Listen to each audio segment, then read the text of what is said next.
아버님 수술비가 약 1,000만 원 정도 예상됩니다. 이번 예치금부터 먼저 납부해 주셔야 합니다. 네, 제가 빨리 은행에서 뽑아오겠습니다. 영호 씨는 은행에 급히 갔지만 돌아온 대답은 죄송합니다만 본인이 아니시면 돈을 찾으실 수 없습니다. 이었습니다. 안녕하세요, 여러분. 저는 28년 동안 은행에서 근무한 김도훈 지점장입니다. 오늘은 우리가 쉽게 간과하지만 매우 중요한 이야기를 나눠볼까 합니다. 내 돈인데 왜 내 마음대로 쓸 수 없을까? 라는 질문에서 시작되는 이야기는 언젠가 여러분도 마주할 수 있는 현실입니다. 이 영상을 끝까지 보신다면 내 돈을 마음대로 쓰지 못하는 억울한 일은 당하지 않으실 것입니다. 구독과 좋아요를 누르시고 여러분의 소중한 돈을 꼭 지키세요. 지난달 서울에 사는 김영호 씨는 갑작스러운 전화 한 통을 받았습니다. 부모님이 계신 지방에서 온 전화였는데 아버지께서 갑자기 쓰러져 중환자실에 입원하셨다는 소식이었습니다. 영호 씨는 바로 고향으로 내려갔고 병원에 도착해 보니 의사는 긴급 수술이 필요하다고 말했습니다. 수술비가 약 1,000만 원 정도 예상됩니다. 이번 예치금부터 먼저 납부해 주셔야 합니다. 영호 씨의 어머니는 당황하셨습니다.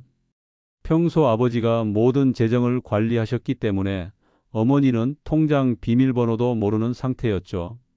다행히 통장은 집에 있었고 영호 씨는 어머니와 함께 아버지의 통장을 들고 은행으로 향했습니다.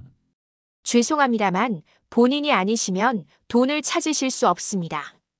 은행 창구에서 들은 말에 영호 씨는 어안이 벙벙했습니다. 응급 상황이라고 설명했지만 은행 직원은 규정상 어쩔 수 없다고 했습니다. 금융실명제와 개인정보보호법 때문에 가족이라도 본인의 동의 없이는 다른 사람의 계좌에서 돈을 인출할 수 없다는 것이었습니다. 하지만 아버지는 지금 의식이 없으시고 수술이 급해요. 어떻게 해야 하나요?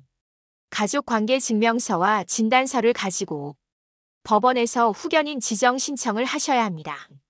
영호 씨는 그 자리에서 좌절감을 느꼈습니다. 법원 절차는 빨라도 몇 주가 걸리는데 아버지의 수술은 지금 당장 필요했기 때문입니다. 결국 영호 씨는 자신의 적금을 해지하고 친척들에게 돈을 빌려 수술비를 마련했습니다. 이것이 바로 우리나라의 현실입니다. 내 가족의 돈이라도, 심지어 내 배우자의 돈이라도 법적으로는 타인의 돈이기 때문에 긴급 상황에서도 사용할 수 없습니다.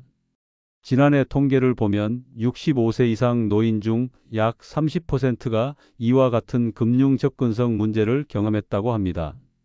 특히 고령자가 갑자기 의식을 잃거나 치매 등으로 인지 능력이 저하되면 그동안 모아둔 재산이 있어도 가족들이 이를 활용할 방법이 없습니다. 서울의 한 대학병원 의료사회복지사는 이런 상황이 매우 흔하다고 말합니다. 매주 적어도 두세 건은 이런 케이스를 만납니다. 특히 노부모님이 갑자기 쓰러지셨는데 자녀들이 재정적 접근권이 없어 당황하는 경우가 많아요. 보통은 자녀들이 먼저 돈을 내고 나중에 복잡한 절차를 통해 부모님 계좌에서 돈을 찾는 방식으로 해결하곤 합니다. 또 다른 사례로는 부산에 사는 56세 이미경 씨의 경우가 있습니다. 남편이 갑자기 뇌출혈로 쓰러져 의식불명 상태가 되었는데 남편 명의로 된 적금과 주식 계좌에 접근할 수 없었습니다. 비상금조차 남편 명의 통장에 있었던 미경 씨는 결국 이웃과 친구들에게 돈을 빌려 급한 불을 껐습니다. 남편과 저는 20년 넘게 함께 살았지만 법적으로는 완전히 다른 사람이더라고요. 평소에는 당연히 각자의 통장을 쓰다가 이런 비상 상황이 오니 아무것도 할 수 없었어요. 이렇게 긴급 상황에서 내 돈을 쓰지 못하는 이유는 무엇일까요? 금융실명제와 개인정보보호법 때문이지요. 금융사고 예방을 위한 불가피한 조치이지만 긴급 상황을 대비한 제도적 보완책이 필요한 상황입니다. 이런 상황은 사실 누구에게나 일어날 수 있습니다. 우리 모두 나는 괜찮겠지라고 생각하지만 인생에는 예상치 못한 순간들이 항상 존재합니다. 사고, 질병, 갑작스러운 의식 상실. 그때 우리의 소중한 자산은 어떻게 될까요? 금융감독원의 최근 자료에 따르면 매년 약 8,000건 이상의 사례가 접수된다고 합니다. 가족이 위급한 상황에서 금융자산에 접근하지 못해 어려움을 겪는 사례들이죠. 이 중 70% 이상이 65세 이상 고령자와 관련된 케이스였습니다. 돈은 많은데 쓸 수 없다라는 아이러니한 상황. 이것이 바로 오늘 이야기하려는 첫 번째 경고입니다. 여러분의 소중한 자산이 정작 필요한 순간에 사용할 수 없는 그림의 떡이 될 수 있다는 것을 명심하세요. 계속해서 또 다른 충격적인 현실, 기억 속에서 잊혀진 통장들에 대해 이야기해 보겠습니다. 여러분도 혹시 잊고 있는 계좌가 있지는 않나요? 우리나라에 12조 원이 넘는 돈이 주인을 찾지 못하고 있다는 사실 알고 계셨나요? 여러분, 혹시 예전에 만들어 놓고 잊어버린 통장이 있으신가요?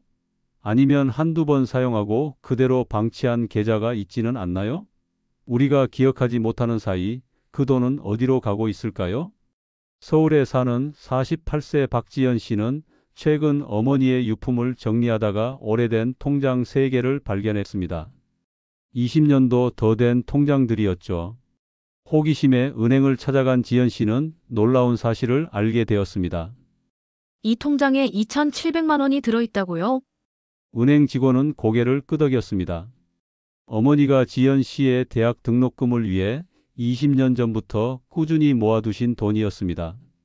하지만 어머니는 이 사실을 가족에게 말씀하지 않으셨고 그렇게 통장은 오랫동안 잊혀졌습니다.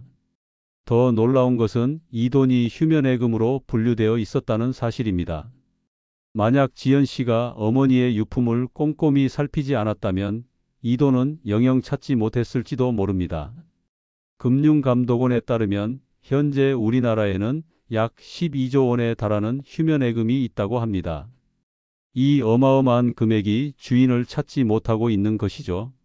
대구에 사는 김민수 할아버지는 신분증을 분실해 재발급받으러 주민센터에 갔다가 금융조회를 해보라는 직원의 말에 휴면계좌를 확인했습니다. 20년 전 다니던 회사에서 받은 퇴직금이 그대로 있더라고요. 약 1,800만 원이었어요. 이사하고 번호도 바뀌다 보니 은행에서 연락을 못 받은 것 같아요.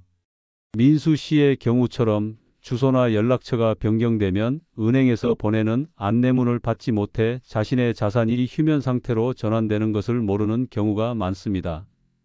또 다른 사례로 강원도에 사는 이수진 씨는 어릴 적 할머니께서 만들어주신 통장이 있었습니다.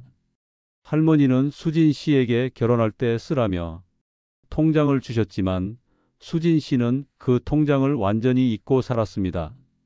30년이 지난 후 우연히 오래된 앨범 속에서 그 통장을 발견했습니다.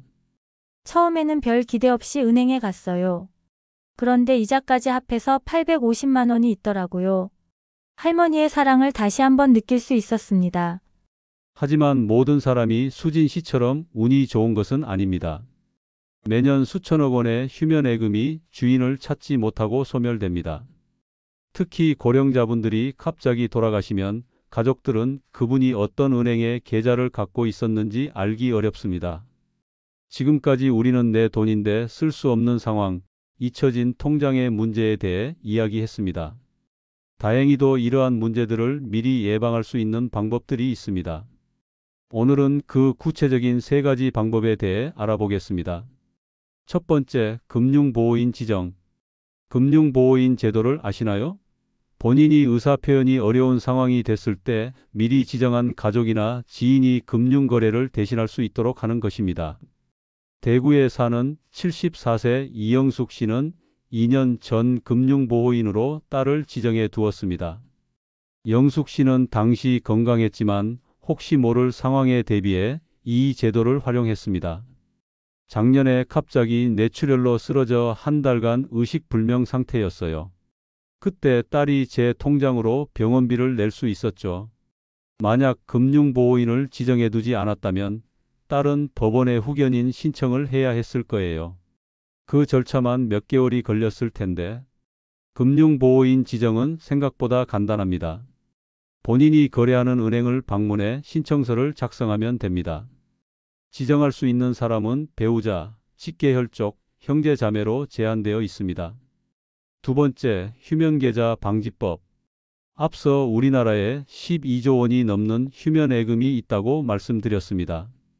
어떻게 하면 내 계좌가 휴면 상태로 전환되는 것을 막을 수 있을까요? 인천에 사는 58세 박종현 씨는 1년에 한 번씩 금융정리의 날을 정해 자신의 모든 금융자산을 점검합니다. 처음에는 제 통장이 10개도 넘는다는 사실에 놀랐어요. 오래된 통장들은 기억조차 나지 않았죠. 그래서 계좌 정리를 하고 남은 계좌들은 목록을 만들어 가족들과 공유했습니다. 휴면 계좌를 방지하는 가장 좋은 방법은 정기적인 거래입니다. 예금 계좌는 5년, 보험금은 3년 동안 거래가 없으면 휴면 상태로 전환됩니다. 세 번째, 신탁제도 활용. 마지막으로 소개할 방법은 신탁제도입니다. 부산에 사는 72세 정현우 씨는 5년 전 은퇴하면서 노후 자금 1억 원으로 신탁을 설정했습니다. 저는 가족 신탁을 설정했어요. 제가 치매에 걸리거나 의사결정 능력을 상실했을 때 아내와 장남이 공동으로 제 재산을 관리할 수 있도록 했죠. 매월 생활비가 정기적으로 지급되고 의료비가 필요할 때마다 인출할 수 있도록 조건을 설정했습니다. 현우 씨처럼 가족 신탁을 활용하면 자신이 원하는 방식대로 재산이 관리되도록 미리 설계할 수 있습니다. 또한 유언대용 신탁을 통해 사후 재산 분배 방식도 미리 정할 수 있어 상속 갈등을 예방하는 데 도움이 됩니다. 금융 전문가들은 이러한 준비가 특별히 부유한 사람들만을 위한 것이 아니라고 강조합니다. 이제 65세 이상만이 받을 수 있는 특별한 금융 혜택에 대해 알아보겠습니다. 서울에 사는 72세 박명자 씨는 최근까지 매달 ATM 수수료와 이체 수수료로 10,000원 가까이 지출하고 있었습니다. 그러다 은행 직원의 말을 듣고 실버 우대 서비스가 있다는 것을 알게 되었습니다. 은행에 가서 물어보니 65세 이상은 각종 수수료를 면제받을 수 있다고 하더라고요. 그런데 자동으로 적용되는 게 아니라 직접 신청해야 한다는 거예요. 아무도 알려주지 않아서 몇 년 동안 불필요한 수수료를 내고 있었네요. 명자 씨의 경우처럼 많은 어르신들이 실버 우대 서비스나 시니어 특별 혜택이 있다는 사실을 모르고 있습니다. 더 안타까운 점은 이러한 혜택들이 자동으로 적용되지 않는다는 것입니다. 반드시 본인이 직접 신청해야만 받을 수 있습니다. 주요 은행들이 65세 이상 고객에게 제공하는 수수료 면제 혜택은 다음과 같습니다. ATM 입출금 수수료 면제는 타행 이용 시에도 적용됩니다. 타행 이체 수수료 면제, 현금카드 및 통장 재발급 수수료 면제, 재증명서 발급 수수료 면제. 부산에 사는 68세 김정호 씨는 이러한 혜택을 모두 신청한 후 연간 24만 원가량의 수수료를 절약할 수 있게 되었습니다. 이 면제 혜택은 은행 창구에서 직접 신청하거나 일부 은행은 모바일 앱을 통해서도 신청 가능합니다. 신분증만 지참하시면 5분 내로 간단하게 처리됩니다. 한번 신청하면 계속 유지되니 꼭 확인해 보시길 권합니다. 65세 이상을 위한 특별 예금 및 적금 상품도 있습니다. 이러한 상품들은 일반 상품보다 금리가 0.3에서 0.5% 높게 설정되어 있어 장기적으로 큰 차이를 만들 수 있습니다. 울산에 사는 67세 박철수 씨는 정년퇴직 후 받은 퇴직금 5천만 원을 일반 정기예금에 예치하려 은행에 갔다가 우연히 시니어 우대 정기예금이라는 상품이 있다는 걸 알게 되었어요. 일반 정기예금보다 금리가 0.4% 높았죠. 1년만 맡겨도 20만 원 이상 차이가 나더라고요. 이러한 상품들도 대부분 창구에서 직접 문의해야 알 수 있습니다. 시니어 전용 상품들은 광고를 많이 하지 않아 일반 고객들이 잘 모르는 경우가 많습니다. 꼭 65세 이상 우대 혜택이 있나요? 하고 물어보세요. 마지막으로 돈이 있어도 쓸 수 없을 때를 대비하는 방법에 대해 알아보겠습니다. 여러분, 갑작스러운 수술이 필요하거나 장기 요양이 필요한 상황이 온다면 어떻게 하시겠어요? 돈이 있어도 그 돈이 묶여 있다면 아무 소용이 없습니다. 오늘은 이런 상황을 대비하는 구체적인 실용적인 방법들을 소개해 드리겠습니다. 제 친구 이야기부터 들려드리겠습니다. 친구는 지난해 갑작스러운 심장 수술이 필요했어요. 다행히 그는 평소에 비상 상황을 대비해 3단계 비상금 체계를 구축해 놓았습니다. 첫 번째는 즉시 사용 가능한 현금, 두 번째는 1개월 내에 현금화할 수 있는 자산, 세 번째는 3에서 6개월 내에 사용할 수 있는 자산이에요. 이 시스템 덕분에 갑작스러운 수술비를 마련하는데 어려움이 없었죠. 이 체계를 어떻게 구축할 수 있는지 자세히 알아볼게요. 첫 번째 단계는 즉시 사용 가능한 현금입니다. 이것은 말 그대로 지금 당장 사용할 수 있는 돈이에요. 보통 생활비의 한 달분을 현금이나 입출금 자유 통장에 보관하는 것이 좋습니다. 긴급 상황에서는 시간이 가장 중요하니까요. 서울에 사는 박지영 씨는 이렇게 말합니다. 저는 항상 집에 50만 원의 현금과 통장에 생활비 한 달분을 준비해둬요. 카드가 먹통되거나 갑자기 돈이 필요할 때 무척 유용하더라고요. 두 번째 단계는 1개월 내에 현금화할 수 있는 자산입니다. 이는 필요할 때 빠르게 현금으로 바꿀 수 있는 금융상품을 말해요. 단기 예금이나 국채, MMF 등이 있습니다. 부산의 정성민 씨는 이런 경험을 했습니다. 작년에 아내가 갑자기 수술이 필요했을 때 MMF에 넣어둔 돈이 정말 도움이 됐어요. 하루 만에 출금할 수 있었거든요. 만약 모든 돈을 장기 상품에 넣어뒀다면 큰일 날 뻔했어요. 세 번째 단계는 3에서 6개월 내에 사용할 수 있는 자산입니다. 이는 약간의 시간을 두고 준비할 수 있는 큰 지출을 위한 자금이에요. 은퇴 후에는 적어도 1년치 생활비는 1, 2단계에 넣는 게 좋아요. 나머지를 3단계에 두면 어떤 상황이 와도 당황하지 않을 수 있죠. 비상금 체계와 더불어 의료비 전용 통장을 따로 마련하는 것도 매우 중요합니다. 특히 고령자나 만성질환이 있는 분들에게는 필수적이에요. 광주에 사는 최영희 씨는 5년 전부터 의료비 전용 통장을 만들어 관리하고 있습니다. 매월 연금의 일정 부분을 의료비 통장에 넣어두고 있어요. 이 통장은 오직 병원비와 약값으로만 사용하고 있습니다. 덕분에 갑작스러운 의료비가 발생해도 걱정 없이 대처할 수 있어요. 인천의 장미경 할머니는 의료비 통장을 배우자와 공동 명의로 만들었습니다. 혹시 내가 의식불명 상태가 되더라도 남편이 이 통장을 사용할 수 있도록 공동 명의로 만들었어요. 또한 우리 모두가 피할 수 없는 현실 중 하나는 나이가 들면서 장기 요양이 필요할 수 있다는 점입니다. 이를 위한 재정적 준비도 미리 해두는 것이 중요해요. 강원도에 사는 박종수 할아버지는 5년 전 은퇴하면서 장기 요양을 위한 재정 계획을 세웠습니다. 언젠가는 요양원에 가게 될지도 모른다고 생각하니 그때 필요한 비용을 미리 준비해야겠다는 생각이 들었어요. 노인장기 요양보험만으로는 충분하지 않거든요. 그래서 은퇴금의 일부를 장기요양 신탁상품에 가입했습니다. 마지막으로 복잡한 통장 구조를 단순화하고 이를 가족과 공유하는 것도 매우 중요합니다. 대전에 사는 김영철 할아버지는 최근 자신의 금융 자산을 정리했습니다. 예전에는 10개가 넘는 통장을 가지고 있었어요. 은행마다, 목적마다 따로 만들다 보니 관리하기가 너무 복잡해졌죠. 그래서 최근에 비슷한 목적의 통장들을 하나로 통합했어요. 지금은 5개의 통장만 사용하고 있는데 훨씬 관리하기 쉽습니다. 통장 간소화와 가족 공유를 위한 팁은 다음과 같습니다. 목적별로 통장 정리하기, 생활비, 비상금, 의료비, 여가비 등 목적별로 통장을 나누되 너무 많이 만들지 마세요. 금융자산 목록 만들기, 모든 통장, 보험, 투자 상품의 목록을 만들어 안전한 곳에 보관하세요.